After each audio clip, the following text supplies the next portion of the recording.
அறிவுச்சுடர் வலைக்காட்சி நேயர்களுக்கு அன்பான வணக்கம்.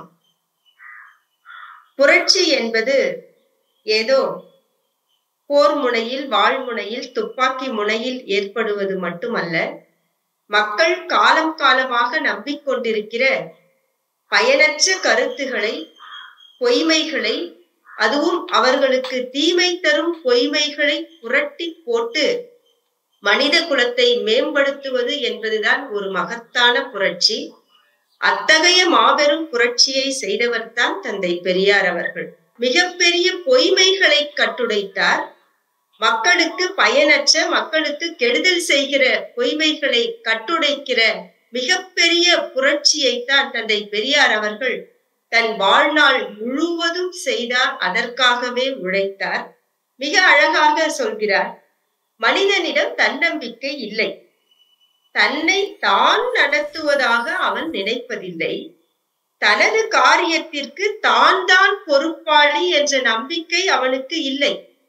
மனிதன் தான் கற்பித்து கொண்ட கடவுளையும், கடவுள் கட்டளையையும், அதன் பேரால் மதங்கள், ஜாதி, பெண்ணடிமை என்ற அனைத்தையும் அவன் வெகு குளறுபடி ஆக்கி கொண்டான் என்று உண்மைகளை போட்டு உடைத்தவர் தந்தை பெரியார் அவர்கள்.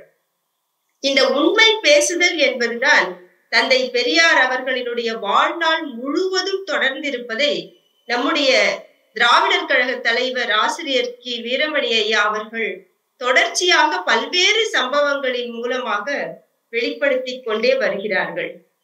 பெரியார் அவர்கள் தனக்கு ஒரு நன்மை செய்தார்கள் என்பதற்காக அவர்களுக்கு நன்றாக இருக்கட்டுமே என்று கூட உண்மையை மாற்றி பேசி பழக்கம் இல்லாத ஒருவராக, பெரியாராகவே அவர் வாழ்ந்திருக்கின்றார்.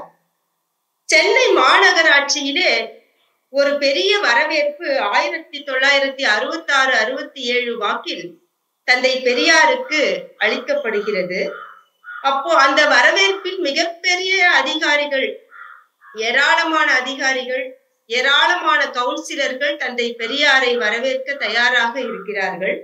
அப்போது மூர் மார்க்கெட் பகுதியிலே மிகப்பெரிய எதிர்ப்பு, கருப்பு கொடி காட்ட அங்கே சேர்ந்து நிற்கிறார்கள். அவர்களை எல்லாம் கூட இந்த வரவேற்பாளர்கள் கருப்பு கொடி காட்டாத அளவிற்கு சரி செய்துவிட்டு அந்த மாநகராட்சி கவுன்சிலர்கள் எல்லாம் ஒரு பிரம்மாண்டமான வரவேற்பை தந்தை பெரியார் அவர்களுக்கு அளிக்கிறார்கள். அதையெல்லாம் பெற்றுக்கொண்டு பெரியார் அந்த சென்னை மாநகராட்சியிலே பேச தொடங்குகிறார். நல்ல வரவேற்பு கொடுத்தீர்கள்.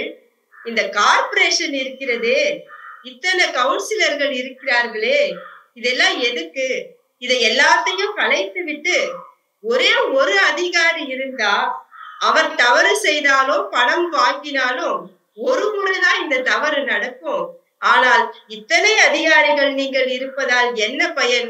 ஆளாளுக்கு பணம் பெற்றுக் கொள்வதும், ஆளாளுக்கு சண்டை போடுவதற்கும் தானே இது பயன்படும். மக்கள் வரி பணம் வீணாகுமே என்று சொல்கிறார். அவ்வளவு பிரம்மாண்டமாக வரவேற்பு கொடுத்தவர்கள் எல்லாம் திகைத்து ஒருவருக்கொருவர் பார்த்து சிரித்துக் கொள்கிறார்கள். அப்படி என்றால் வாழ்க்கையிலே தனக்கு ஒரு நன்மை கிடைக்கும், தனக்கு ஒரு நன்மையை செய்தார்கள் என்பதற்காக கூட உண்மையை மறைத்து பேசாத ஒரு பெரியாராக தான் தந்தை பெரியார் அவர்கள் வாழ்ந்திருக்கிறார்கள். அது மட்டுமல்ல, அவர் பெரியாரான பிற்பாடு அல்ல, அந்த உண்மை பேசும் குணம் என்பது தந்தை பெரியாருக்கு விளையும் பயிர் இளமை முளையிலேயே தெரியும் என்பது போல அவர் இளமையிலேயே அந்த உண்மை பேசும் குணம், விடாப்பிடியான குணம் என்பது அவருக்கு இருந்திருக்கிறது என்பதற்கு இன்னொரு எடுத்துக்காட்டும் தமிழர் தலைவர் ஆசிரியர் அவர்கள் சொல்கிறார்கள். அவர் சிறு வயதிலேயே அவருடைய அந்த வியாபார, அந்த தொழில் நுணுக்கத்தை எல்லாம் பார்த்துவிட்டு அவருடைய தந்தை அவர்கள் இவருடைய நிர்வாகத்துக்கே, அவருடைய மண்டிக்கடை, வெங்கட நாயக்கர் மண்டிக்கடையை இவருடைய நிர்வாகத்திற்கே அவர் விடுகிறார். அப்போது தந்தைக்கு வர வேண்டிய ஒரு பணத்தை பெற்றுக் கொள்வதற்காக தன்னுடைய தந்தையின் கையெழுத்தை அவர் பெரியார் அங்கே போடுகிறார். ஆனால் அதை கள்ள கையெழுத்து போட்டு விட்டார்கள், போர்ஜரி என்று சொல்லி அதை மிகப்பெரிய ஒரு வழக்காக மாற்றி, கிரிமினல் வழக்காக மாற்றி திருச்சியிலே அது விசாரணைக்கு வருகிறது. மிகப்பெரிய குடும்பம், செல்வந்தர் குடும்பம். அந்த காலத்திலே ஈரோட்டிலே மிகப்பெரிய ஒரு செல்வந்த குடும்பம். தப்பி தவறி பிள்ளை சிறையில் சென்று விட்டால் என்ன ஆவது என்று அவருடைய தாய் தந்தையர் எல்லாம் அவரை கட்டிப்பிடித்துக் கொண்டு அழுகிறார்கள். மிகப்பெரிய வக்கீல்களை எல்லாம் வாதாட வைக்கிறார்கள். அவர்கள் எல்லாம் சொல்லுகிறார்கள், நீ கையெழுத்து போடவில்லை என்று நீங்கள் ஒரு சொல்லை மட்டும் சொல்லுங்கள் நீதிமன்றத்தில், நாங்கள் பார்த்துக் கொள்கிறோம் என்றார்கள். ஆனால் அந்த விசாரணை வரும் பொழுது அந்த வெள்ளைக்கார நீதிபதி கேட்கிறார், இந்த கையெழுத்தை யார் போட்டது என்று. பெரியார் உண்மையை ஒழிக்காமல் அப்படியே சொல்லுகிறார், இந்த கையெழுத்தை நான் தான் போட்டேன் என்று. தனக்காக வாதிட்ட வக்கீலும் அதிர்ச்சி அடையும்படி, தன்னுடைய குடும்பத்தாரும் அதிர்ச்சி அடையும்படி உண்மையை அவர் சொல்லுகிறார். நான் தான் போட்டேன் இந்த கையெழுத்தை, ஆனால் யாரையும் நான் ஏமாற்ற போடவில்லை. என்னுடைய தந்தையாரை, இது வியாபாரம் ஒரு நடைமுறைக்காக என்னுடைய தந்தையாருக்கு வர வேண்டிய பணத்தை பெற்றுக்கொண்டுதான் நான் இதை போட்டேன் என்று அவர், இதனால் யாருக்குமே பாதிப்பில்லை என்று அவர் சொல்லும் பொழுது இதை கேட்ட அந்த நீதிபதியே வியந்து போய் பெரியாரை விடுதலை செய்கிறார். அப்படி உண்மை பேசுதல் என்பது பெரியாரினுடைய வாழ்வியலாக இளமை பருவம் தொட்டே இருந்து வருகிறது.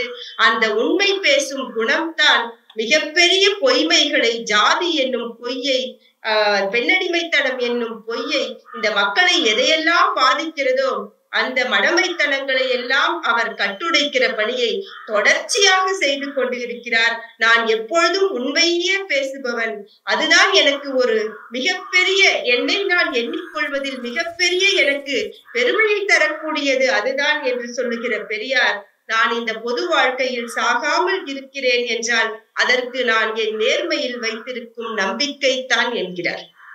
ஆகவே பெரியாரினுடைய இந்த 50வது நினைவு நாளை முன்னெடுக்கும் இந்த நாளில் பேரறிவுக்காரர் பெரியார் என்பதை அறிவோம், பேரன்புக்காரர் பெரியார் என்பதை அறிவோம், பேருழைப்புக்காரர் பெரியார் என்பதை அறிவோம். எல்லாவற்றுக்கும் அடித்தளமாக பேருண்மைக்காரர் பெரியார் என்ற அளவில் பெரியாரை இன்றைக்கு உலகமயமாக்கி கொண்டிருக்கும் தமிழர் தலைவர் ஆசிரியர் அவர்களினுடைய அந்த ஒரு அவர் வழிகாட்டுதலில் நாம் இந்த உண்மை வழியில் பயணிப்போம். அதை மிக சரியாக முன்னெடுக்கிற ஒரு ஆட்சி இப்பொழுது நடந்து கொண்டிருக்கிறது. இந்த உண்மை வழி பயணம் தான் இன்றைக்கு இந்தியாவிற்கே தேவையாக இருக்கிறது என்று சொல்லி அதற்கான உறுதியை ஏற்கக்கூடிய நாளாக இந்த நாளை நாம் முன்னெடுப்போம் என்று சொல்லி அருமையான இந்த வாய்ப்பிற்கு நன்றி கூறி முடிக்கிறேன். நன்றி, வணக்கம்.